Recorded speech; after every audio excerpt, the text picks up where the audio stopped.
hell will break out. If those hostages aren't back, I don't want to hurt your negotiation. If they're not back by the time I get into office, all hell will break out in the Middle East. And it will not be good for Hamas, and it will not be good, frankly, for anyone. All hell will break out. I don't have to say anymore, but that's what it is. Shalom everybody, and welcome back to the Israel My Channel. So it looks like we're getting close to some kind of conclusion of the war in Gaza. Since the initial attack on October 7th, a lot has happened, and now the big decisions are made. Gaza for many years has functioned as an incubator for terrorists like Hamas, who attacked Israel and killed hundreds of its citizens. Since then, Israel not only repelled the initial attack, but also was able to start controlling Gaza entirely. Every day, the IDF, Israeli Defense Forces, went block after block, eliminating Hamas terrorists. And Hamas was getting what they deserved. Hundreds of its soldiers were giving up, understanding that they don't have a chance with Israel. And the symbolic point on this march to victory was the death, the killing of Hamas leader Sinwar. Sinwar, of course, was the top of the spear, but Israel not only eliminated him, but also the entire chain of command. Now, what Israel achieved is quite extraordinary, because we need to understand that Israel was fighting Hamas with hands tied behind their back. And that was done, of course, by the Biden administration. The war in Gaza would be over much, much quicker, if not for the United States policies that restricted Israel to act very decisively. However, the times are changing, and we're seeing the last moments of this administration in power. And despite the fact that Gaza is a very small territory, it wasn't easy to fight Hamas. And that's because it's a very densely populated area. And in this condensed territory, we just had pockets on pockets of terrorists that were attacking the Israeli military constantly. So for example, if we only take one neighborhood in northern Gaza, this is a place where a lot of the territories within Israel were attacked. If we look at this neighborhood, it's very, very dense, and the terrorists can hide in all of those buildings. And if that wasn't a problem in itself, Hamas was also hiding underground in the network of extensive tunnels that went for miles long. The cost of building this network of tunnels is estimated to cost millions upon millions of dollars that were donated by charity organizations, and that money was used to equip Hamas. And we found out that those tunnels went under territories governed by the UN. And in fact, Hamas very often built their headquarters under a hospital, under a school. They thought that this will protect them. So have that in mind as we discuss the fight against Hamas. This is another layer that made it more difficult to fight this organization that is determined to kill and destroy Israel. And currently, Israel has hundreds upon hundreds of documents, pictures, video footage documenting this crime of war, where military facilities were built specifically under a school, under a hospital, just so that it is hidden where they thought Israel will not be able to go. Now, a lot of this documentation will be given to the administration, the new administration in the United States, in Washington. Before, there was no use of giving this documentation to the US because they didn't really care. They didn't care, they didn't want to see it, and they just played a card of being the peacemaker, finding a resolution, and really, again, limiting Israel's ability to fight terrorism. Now, how will the new administration react that millions of dollars of taxpayer money was given to a terrorist organization? Well, we don't know. But there are some worrying signs as we look at the peace deal that is proposed right now. We'll get to that. What we do know is that Israel right now is in a very good negotiating position. They have almost all the cards against Hamas. The only thing that Hamas has are the hostages, of course, and it's a big concern for Israel. But if we look at it from a military point of view, Israel controls all the borders with Gaza.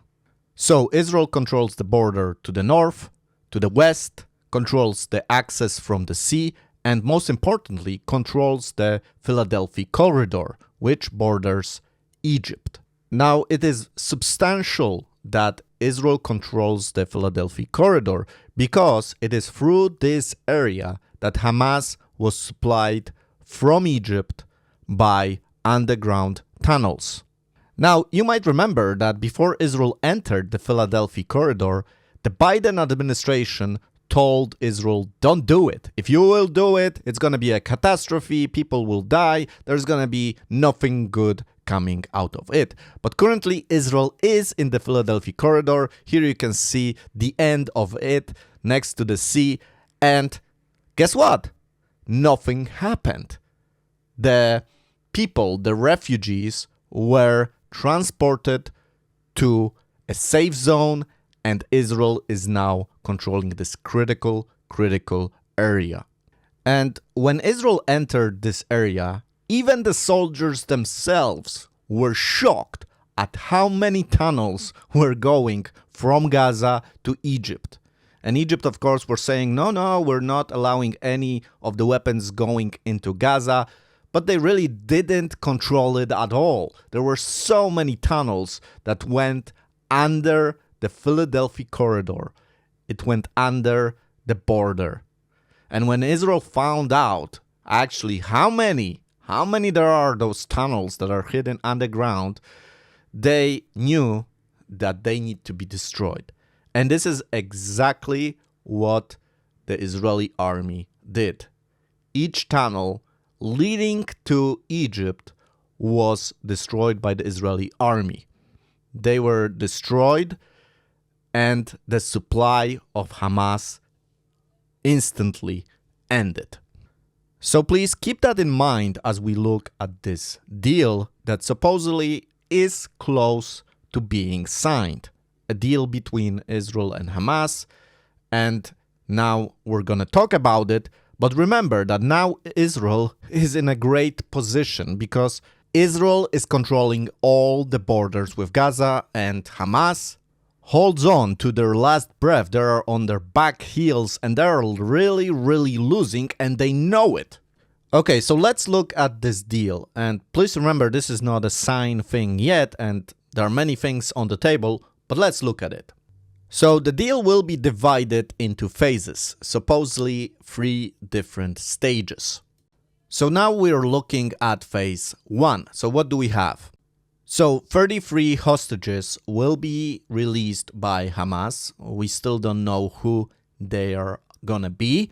Of course, the US administration will be determined that the US citizens would be released first, so maybe we will see those in the first patch. So, that's a good part of the deal. We are always very happy that the hostages will be released, although we don't know will they be alive hostages or dead ones. So that's something very dramatic to discuss. But then we get to some really problematic areas already in phase 1. So the beginning of a withdrawal from Gaza by the IDF and only keeping some areas, some security areas under Israeli control. But that's not all. It gets even worse because part of this first phase is also a release of Hamas prisoners, even those that were captured in Gaza. Supposedly, this will exclude the terrorists that were personally involved in the October 7th attack. But still, this is pretty bad because criminals will be released.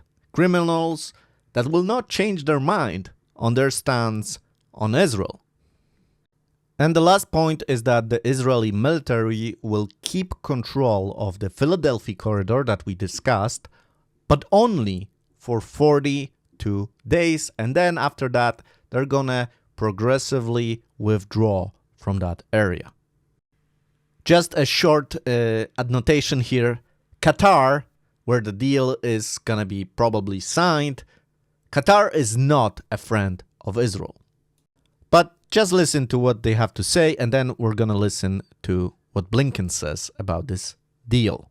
The roles of both the Biden administration and the incoming Trump administration in the talks in the past couple of weeks. They have been involved fully in the talks, as I said. For many months, we've been working intensively with our partners to develop a detailed post-conflict plan that would allow Israel to fully withdraw from Gaza, prevent Hamas from filling back in, and provide for Gaza's governance, security, and reconstruction, drawing on the principles that I originally set out in Tokyo.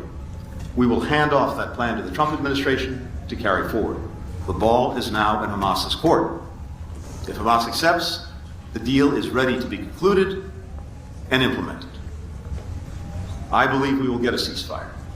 And whether we get there in the remaining days of our administration or after January 20th, I believe the deal will follow closely the terms of the agreement that President Biden put forward last May and our administration rallied the world behind.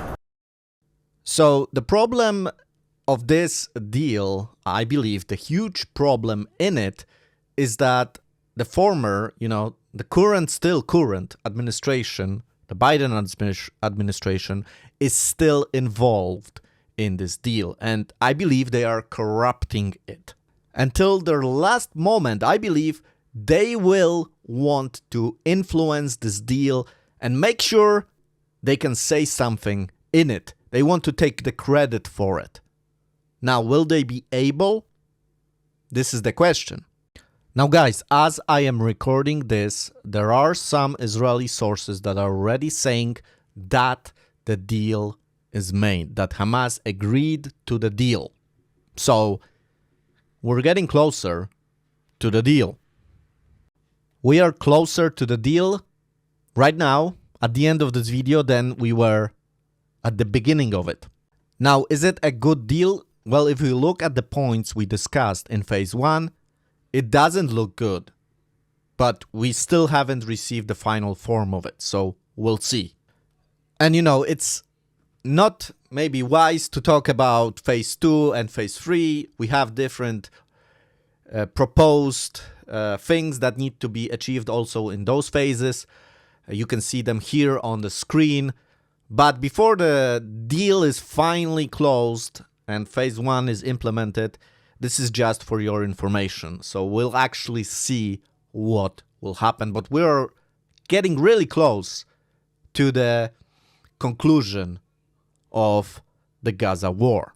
So guys, thank you so much for your attention. Please stay tuned. We are probably gonna be experiencing some really exciting things in the future because this is not over. I mean, this is gonna continue and we know it.